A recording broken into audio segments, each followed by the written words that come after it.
Thanks to the crew for scrambling and getting us set up here to talk to Dre and his shorts, which is a thing now apparently. LeBron's doing it, Dre's doing it. No, he did it first. He did. That's true. That's true. That's the award show. That's NBA Live Award Show. Same color but different. I apologize.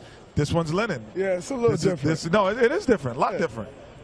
It's comfortable, Steve Kerr talked about before Game 2 about having a different approach defensively against LeBron James. Obviously, he had some numbers tonight, nearly a triple-double. What were you trying to do differently? Just really play with some force. You know, if you look at that, especially that first half of last game, he just went everywhere he wanted to go, and there was no force. He got to the hole. He got whatever jump shot he wanted. And then in the second half, there was more force, but you let a guy who's that great get into a rhythm, and it's nothing you can really do. From the start of the game, there was force into him, kind of trying to make him go where we wanted him to go. You're not always going to succeed, but if you play with that force over the course of 48 minutes, you end up better off than we did the first game. Draymond, you guys had a great start. And talk about JaVale McGee. He came in the game. He had some good minutes in the third quarter. In Game 1, came out, starting lineup, his length. Just talk about JaVale and what he did, help you guys set the tone early on. Well, one thing Steve always talk about with JaVale is him bringing that burst to the floor. Him sprinting the floor. Him being that lob threat at the rim. And he was that for us tonight. He really sprinted into screens, dives to the rim, got layups, and as him as a rim protector on the other side of the floor, it gives us something that we really don't have anywhere else. And he played great minutes for us last game and this game as well. Draymond, this is your fourth time playing this team and going against LeBron James, and I thought tonight earlier you guys gave him a couple of different looks. Sometimes you would trap. Sometimes you wouldn't trap. Sometimes you would force him left. You brought McGee up to block shots. Talk about how y'all went into 1-2-2 zone, 2-3 zones, or if I was seeing that, or if I'm not seeing what I thought I was seeing. Well, we didn't necessarily go into a zone. However, if you're playing great defense and shrinking the floor, it should look like a zone. Mm-hmm. And so I think that's what we really did. And LeBron is like a great quarterback. If you play against Tom Brady or Aaron Rodgers and you play the same defense every time, they're eventually going to pick it apart. We gave him different looks tonight, just trying to keep him off balance. You give him a steady diet, he's going to pick you apart, and I think we were successful with it tonight. You notice that you're going up to 2-0. You're going to Cleveland. You probably realize that. And so you would think that. That's how the series is scheduled. Yeah. In the back of your mind, you say, well, that game plan that they have hasn't worked yet. What do you think you have to prepare for in Game 3? Because you know that there's going to be something different. What is the different thing that you guys may expect? I think, they'll try to get JR more involved, try to get Kyle Korver and those guys more involved. We've been obviously good to have 2 home games to start off this series and go up 2-0, but those guys will play better at home. And I think we've given up some shots here these 2 games that we get those up, they're going to make them at home. So we got to make sure we come out locked in, trying to take everything away and not get them anything easy going into their home arena. Defensively tonight, they were in extreme switch mode, on the ball, off the ball, everybody. And it seemed like it made for a lot of advantageous matchups for you guys. What did it mean for you offensively when you realized what they were doing?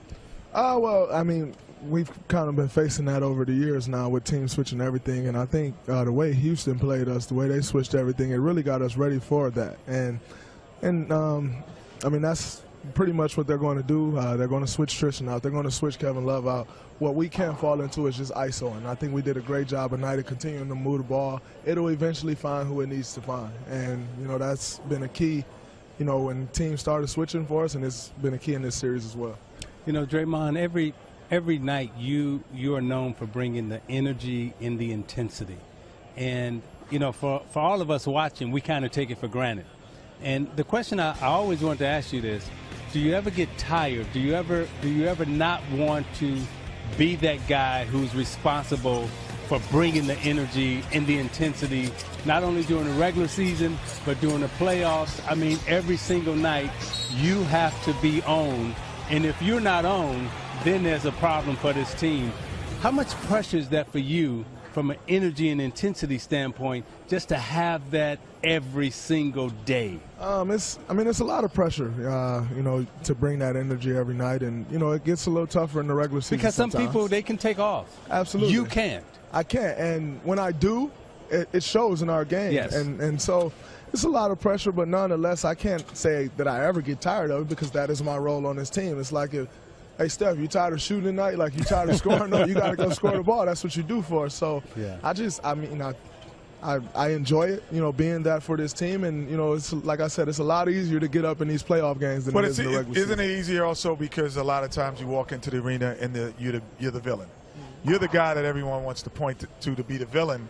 So then you're already engaged in that activity of getting the team up because they're screaming things at you, typically that they won't scream at Steph, Kevin, or Clay.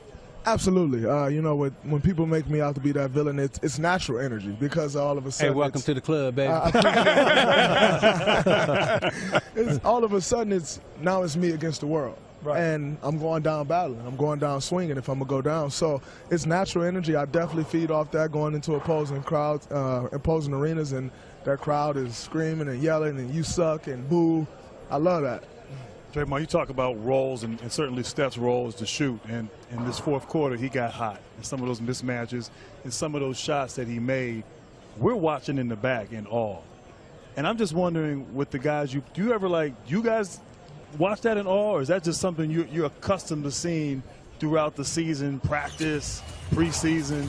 Is it just sort of like everyday occurrence for you guys? Well, I think, number one, you're still in awe. No matter how much it happens, we're still in awe. But you're talking about a guy who we watch on a daily basis shoot half-court shots during warm-ups and probably make 3 to 4 a day. A guy who every week and a half he makes a three-quarter court shot. Like, it's a guy who we've watched over and over. So does he shoot like that in practice? Those type of shots in practice the same way? Absolutely. Right. And in his workouts he shoots those shots. Now it's kind of crazy, but I think he prepared that way, and he shows it in games for sure. I also had David West hitting his first three since November. November. That was a huge three for us. It was. I think that was when David West hit that three, that was kind of a backbreaker because they had made a run. I think they were down 8 at that point. And D. West hit that three. That was a backbreaker for us. Now, you guys obviously gone in this situation before. First 2 games at home, going to Cleveland. You played this team before. You've been in this spot. What's going through your mind as you guys, will fly there soon and prepare for Game 3? What will you talk about, in terms of what needs to happen in terms of taking care of business for you guys? Just how much better we need to be. I think tonight we were pretty good, but we can take that next step. And going on the road, you have to take that next step. And we got to go in and play with a lot more force. We got to take care of the ball. They'll feed off their crowd, and man, it gets really loud in Cleveland. So we got to go locked in, make sure we're all on the same page, and just understand the force that they're going to come out with playing at home. What was Coach's message to you guys after this game? You won the game, you won it convincingly. But I'm sure there were some things that didn't go well for you that you didn't like in this game. What did he say that we need to work on, that you need to do A, B, C, D, and E? He just, talked about, throughout the course of the game, especially there in that third quarter, we let them get loose. And we had a few bad turnovers that led to threes and dunks for them. So if we can take care of those things and understand that, and his number one thing is how much harder it's going to be. Everybody's going to say, oh, they're up 2-0, series over. It's going to get way harder for us going in there in Game 3, and he was really stressing that. So I want to ask you this, because I went to 3 straight NBA Finals. You went to two. And how does it feel in your fourth? I mean, from a mental fatigue standpoint, concentration standpoint, because I know my third one, right? We were almost fried, and trying to get back for the fourth, I mean, by the time we got to the Eastern Conference Finals, we were just dead. How is this team able to sustain, compete, and also concentrate into this fourth year? Because I have no idea how that feels. Well, I think, number one, Steve did a great job of managing minutes throughout the course of the season. He gave guys nights off.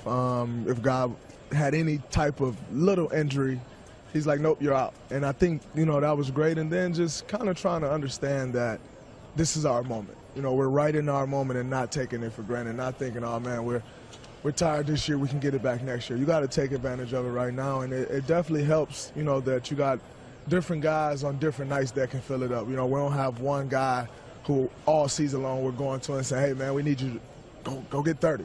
Right. The next, another guy who we're like, you got to get 15 rebounds every night. Like, a lot of stuff is spread out on our team, and I think that helps keep us fresh throughout the course of the regular season and keep us from getting mentally fatigued. So well. they can get a night off, but you can't. I think it's a lot easier to bring energy than it is to knock down 9 threes every night. It's Draymond Green, one of at least 2 style mavens in the building who wore shorts with a suit tonight. LeBron did it tonight again as well. I don't know if you caught his outfit. Yours is money turquoise, though. It ain't money green tonight.